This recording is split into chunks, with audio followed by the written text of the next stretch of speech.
Hello there, it's Fiona here with Stories Aren't Just for Bedtime. Well, today I'm actually going to read you two poems which are really good fun, and they're from a really good book by Roald Dahl. Now, you will probably have heard of Roald Dahl because he's one of the finest writers on this planet, and he writes such fun pieces for boys and girls and grown-ups too. This one is called Dirty Beasts. And the first one I'm going to read you, well, first of all, you better sit down. Are you sitting down? Are you sitting comfortably? Yes. Are you going to give the grown-ups a few minutes, please? Yes. Good, because I can't see you. You could see me, but I can't see you exactly, but you might be sitting down now. I'm hoping so. So the first Roald Dahl poem I'm going to read you is called The Crocodile, and it's very good fun. No animal is half so vile as Crocky Walk, the crocodile. On Saturdays he likes to crunch 6 juicy children for his lunch. And he especially enjoys just 3 of each, 3 girls, 3 boys. He smears the boys to make them hot with mustard from the mustard pot.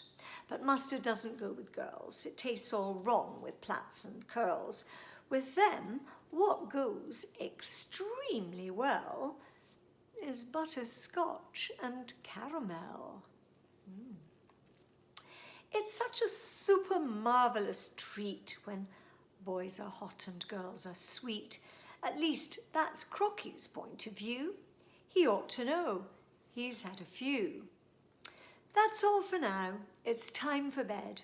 Lie down and rest your sleepy head. Shh. Listen. What is that I hear? Galumphing softly up the stair. Go lock the door, fetch my gun. Go on, child, hurry, quickly, run. No, stop, stand back. He's coming in. Oh, look, that greasy, greenish skin, the shining teeth, the greedy smile. It's Crocky Walk, the crocodile. Did you like that? It's quite fun. There's a very good one in this book. Well, there's lots of very good ones in this book, but the one that my granddaughters really like is called The Porcupine, and I found it now. These are the pictures,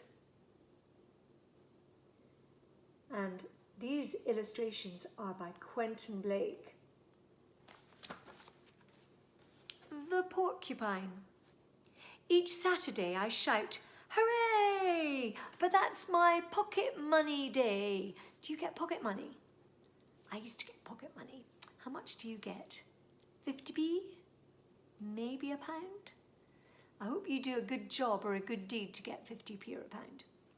Anyway, this is the story. Although it's clearly understood, I only get it when I'm good.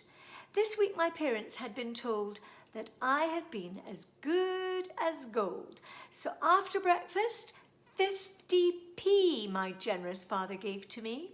Like lightning down the road I ran until I reached the sweet shop man and bought the chocolates of my dreams. A great big bag of raspberry creams. There is a secret place I know where I quite often like to go.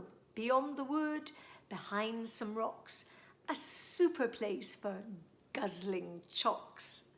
When I arrived, I quickly found a comfy looking little mound, quite clean and brown and earthy brown, just right, I thought, for sitting down. Here I will sit all morning long and eat my chocks until they're gone.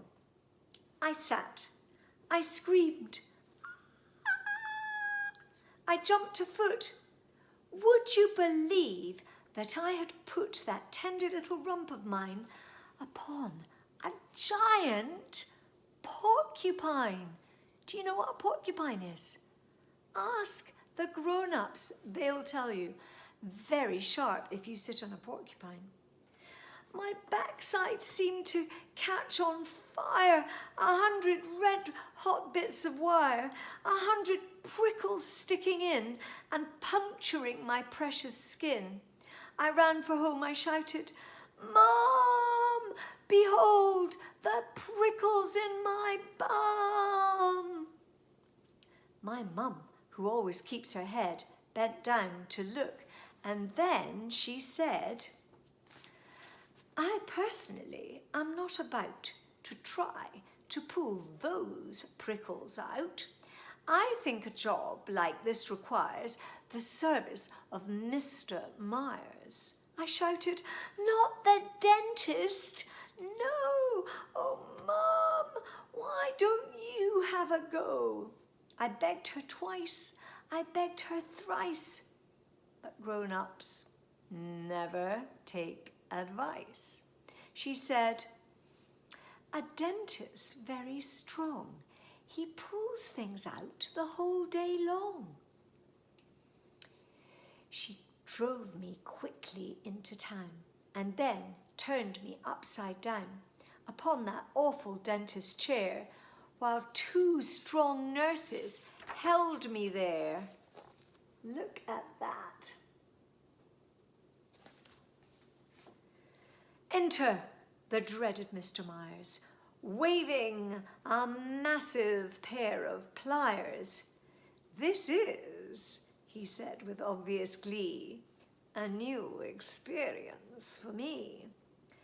Quite honestly, I can't pretend I've ever pulled things from this end." He started pulling one by one and yelling, "My, oh my, what fun, what fun." I shouted, "Help!" I shouted, "Ah!" He said, "It's nearly over now. For heaven's sake, don't squirm about. Here goes. The last one's coming out." The dentist pulled, and out it came.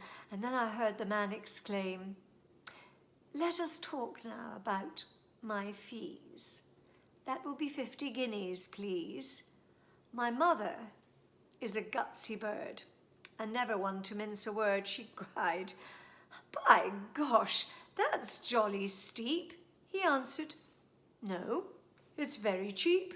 My dear woman, can't you see that if it hadn't been for me, this child could go for another year with prickles sticking in her rear?" So that was that.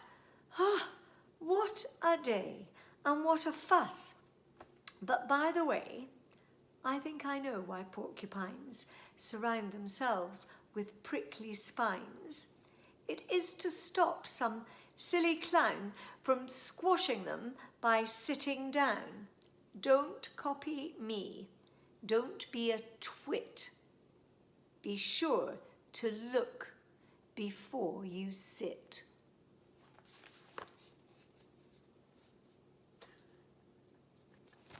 That is such a fun story. Well, it's really a poem, and so I hope you enjoyed it very much indeed. I look forward to seeing you the next time on Stories Aren't Just for Bedtime. Bye for now.